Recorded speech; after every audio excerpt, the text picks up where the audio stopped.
অবস্থা কাইল। আসসালামু আলাইকুম everyone, welcome back to my বানা ব্লগ ভিডিও। আপনারা সবাই কেমন আছেন? আমি আলহামদুলিল্লাহ ভালো আছি। আমি যাতে চেয়েছিলাম ওই জায়গায় ভাইয়া মনে করেন যে নিনজা টেকনিকে কেতে মই দিতেছে ওইটা দেখার জন্য। সো এটা কীভাবে দেখবো বুঝতে পারতেছিলাম না। তারপর জুতা সারিয়ে চলে গেলাম কাদার মধ্যে নাইমে আপনাদেরকে দেখানোর জন্য।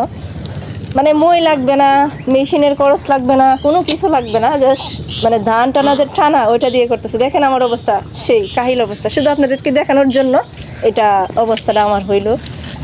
তারপরেও কিছু করার নাই, আপনাদেরকে দেখাইতে পারতেছি, সেটাই অনেক আমার কাছে পাওয়া। এই যে দেখেন ভাই টানা দিয়ে টানতেছে, বলতেছে কি যে আমার কষ্ট একটু কমলো, মই লাগবে না, মই টানা এটা অনেক কষ্টকর। আপনারা চাইলে এরকমভাবে করতে পারেন। মানে কি বলবো, নতুন নতুন যদি টেকনিক দেখতে চান ওই ভাই হচ্ছে সর্বপ্রথম টেকনিক বের করব কিভাবে করতে হবে। আমাদের এদিক দিয়ে সম্পূর্ণ ক্যাট লাগানো শুরু হয়ে গেছে।